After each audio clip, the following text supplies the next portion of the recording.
Olá, tudo bem com vocês? Então, hoje nós vamos estudar sobre a formação territorial dos Estados Unidos, tá? Vamos lá então? Então, esse mapa aqui é um mapa político dos Estados Unidos, né? A gente vê toda a região do Oceano Atlântico, Oceano Pacífico, né? A gente vê toda essa formação, a gente vê o Alasca, vê o Havaí, mas os Estados Unidos inicialmente não era desse tamanho. Vocês sabiam disso? É o que a gente vai ver agora. Veja só, aqui a gente está vendo como o mapa está mostrando a formação dos Estados Unidos e as suas datas, né, que foram anexadas, foram obtidas e assim por diante. Mas vamos lá, tem um trecho aqui que eu vou lendo e eu quero que vocês prestem atenção neste mapa, tá? Conforme eu vou lendo aqui, vocês vão localizando, né? Mas, por exemplo, o que eu quero falar para vocês?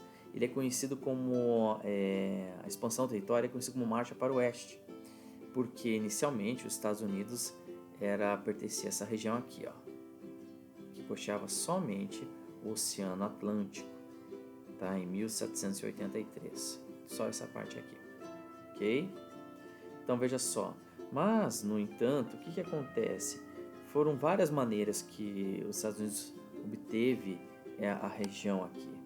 Você pode até perceber aí que teve situações, foram quatro maneiras, né? Compra de territórios, acordos diplomáticos, guerras contra outros países e guerras contra os povos nativos, né? O primeiro deles foi em 1803, Louisiana. Foi comprada da França, né, por 15 milhões de dólares. Né? Depois veio a Flórida, não é? A Flórida aqui, né? No caso, Flórida e também a parte aqui em cima, né? Que vocês estão vendo aqui, tá? Primeiro veio essa parte aqui de cima, depois que veio a Flórida. Mas veja só, no caso a Flórida foi adquirida junto com a Espanha, né, em 1819. E no caso em 1846, que foi aqui, deixa eu achar, aqui, tá bom? Em 1846 os Estados Unidos anexaram Oregon, no caso, né? Depois um acordo diplomático com os ingleses. Daí, no caso, o expansionismo dos Estados Unidos fez que o México, uma das principais áreas de conflito. Então, de lá foi anexada uma área que hoje corresponde aos estados da Califórnia, Nevada, Utah, a maior parte do Arizona, metade do Novo México e um quarto do Colorado, né, e uma pequena parte do estado de Wyoming, né? Então, assim, embora tenha sido indenizado em 15 milhões de dólares, a anexação dos territórios mexicanos, além de consolidar os Estados Unidos, né, como potência regional, consolidou sua predominância, né, em relação ao México, que até hoje dura, né? Então, assim, o território dos Estados Unidos aqui é um território que ele com o tempo foi passando, mas se nós fizermos um cálculo aqui de 1783 a 1853, foi o período aí que os Estados Unidos levou, né, para se tornar uma potência, né, no nosso continente, né? Ok? Vamos lá? Provavelmente eu vou voltar um pouquinho aqui para vocês verem. Mas veja só, por exemplo, esse aqui era um transporte típico nesse período dessa marcha, né? Esse período que eles começaram a entrar para o continente e tomar posse das suas terras e tal, né?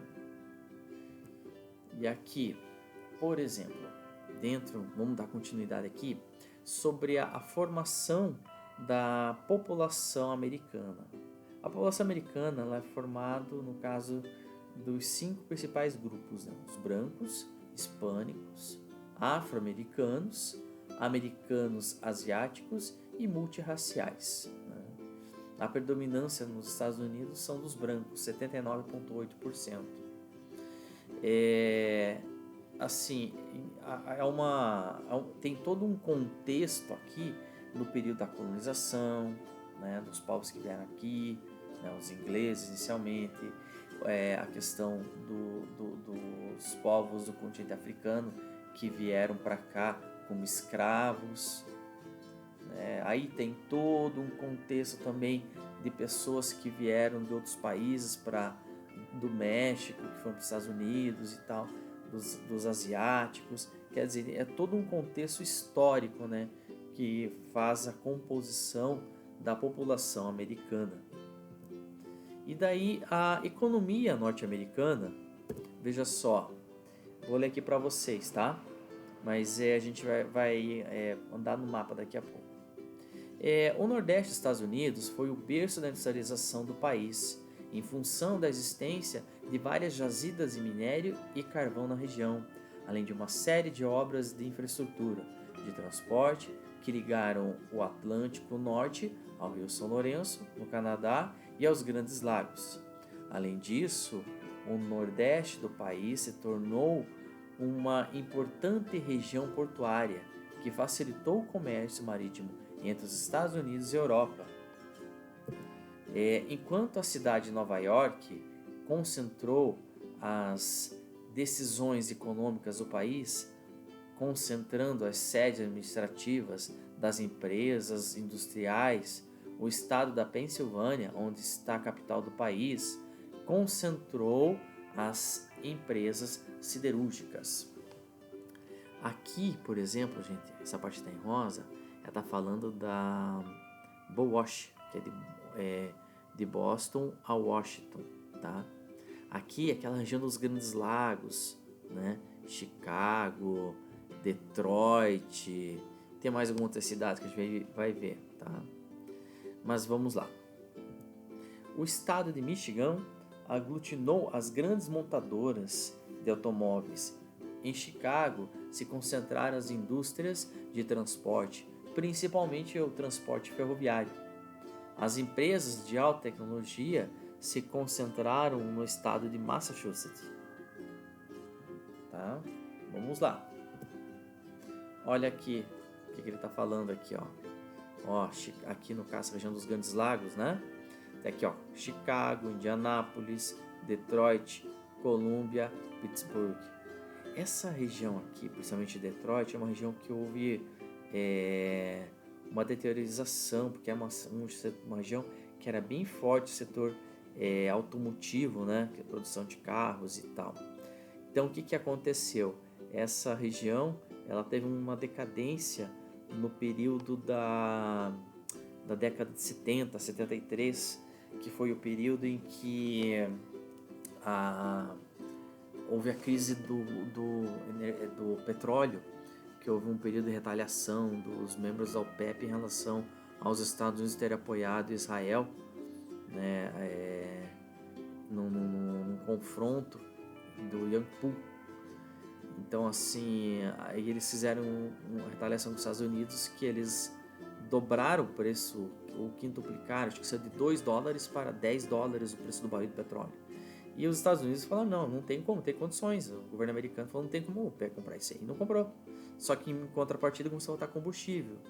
E dentro dessa história também, veja só, veio o Japão, a China, os tigres asiáticos, que começaram a produzir veículos com um custo de mão de obra bem mais em conta que essa região, tá? Então essa região acabou ficando, começou a entrar em crise, que a gente vai ver mais à frente aqui, mas assim, essa crise, o que aconteceu? Essa crise fez com que, vamos dizer assim, fez com que essa região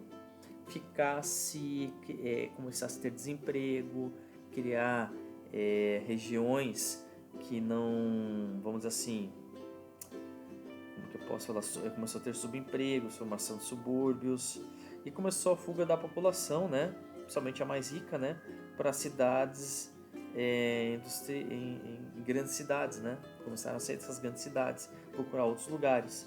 Só que, no entanto, né, paralelamente a essa crise, né, industrial no norte e nordeste do país, uma série de novas atividades tecnológicas começaram a surgir, né? No caso, novos serviços, né, foram formados em outras áreas, em direção ao sul, tá? Em direção ao sul, que é aqui, para o sul, tá bom? Então, assim, começaram onde havia predomínio de atividades agrícolas monoculturas, né? E também a costa oeste, que seria essa região aqui, tá? Então, que já no litoral do Oceano Pacífico, no caso, né? Então, o que aconteceu? Aí surgiu um termo que eles falam bastante, né? O Sunbelt, que é o Cinturão do Sol. Que eles deram esse nome, né? Por ser um lugar que frequentemente céu aberto e o clima é bem ameno. Então, o que acontece? Foi então na costa do oeste, né? Principalmente na Califórnia, que é, no caso, entre a cidade de São Francisco, que estão vendo aqui, ó, São Francisco, vai falar aqui também de Santa Clara, Palo Alto, São José, que nem eles falam, né? No caso, conhecido como Vale do Silício. Quer dizer, por quê? Da fabricação do quê? Fabricação de componentes de informática, né? Quer dizer, começou a apresentar um forte desenvolvimento, no caso da indústria tecnológica, computação, informação. Isso, no caso, daí a partir da década de 50, né? Daí também começaram a surgir empresas como a Apple, Microsoft, HP, Yahoo, Google, Facebook, né? Surgiram e desenvolveram nessa região, produzindo, no caso, um novo polo econômico, né? Nos Estados Unidos. Ok? Então, só para vocês terem essa ideia. Né? Aqui é a vista de Chicago, né? E do lago de Michigan. Aqui, olha só a marcha para Sunbelt. Olha como que ocorreu. O pessoal veio para cá e depois, ó, fez assim, veio para baixo e depois veio para cá, tá? Então formou algumas zonas de crescimento. Entenderam? Certo, gente? Então vamos lá. Olha que interessante, o cinturão agropecuário. Aí a gente vê também, né, a questão, como foi falado, a questão da agricultura, né, a monocultura e coisa e tal, né. A gente vê aqui, por exemplo, o cinturão do algodão, o cinturão dos laticínios, o cinturão do milho e o cinturão do trigo. Tem outros aí, mas os principais que a gente vê é o trigo, né, do leite também, né, que é o laticínio, né, do milho e do algodão. Aí são os principais. A gente vê que tem soja, fruticultura e por diante, né? E no caso, né, a gente está quase no fim da nossa aula, né? Ele está falando aqui, por exemplo, o aspecto expansionista dos Estados Unidos, né? Desde a sua independência, foi uma das razões que levaram o país a se transformar em uma potência. No entanto, por outro fator marcante da transformação das ex-colônias inglesas em superpotência mundial, foram as guerras que influenciaram os modos de desenvolvimento econômico do país. No caso, né, aí a gente pode considerar também nas guerras mundiais que a gente está vendo ali, né? Teve a Guerra da Independência, a Guerra da Secessão, o período das duas guerras mundiais, como eu já falei. Isso influenciou muito, né? E por fim, o envolvimento dos Estados Unidos durante a etapa da tensão, né, da Guerra Fria, que foi com o comunismo soviético, né? Quer dizer, isso foi determinante para o seu papel, né, de potência global. Então, assim, a gente vê que existiram pontos marcantes na história que os Estados Unidos, ela se fortaleceu, né? E isso é uma coisa que a gente vê característico nas histórias, nos filmes, a questão da força deles vencerem, lutarem, vencerem e conquistarem. Então essa é a ideia que a gente vê nos Estados Unidos, no espírito americano até hoje, a questão de ir lá, conquistar, avançar e tomar posse, né? Gente, isso é tudo, tá? Deus abençoe vocês, que vocês tenham uma semana abençoada e na sequência nós conversamos, tá ok?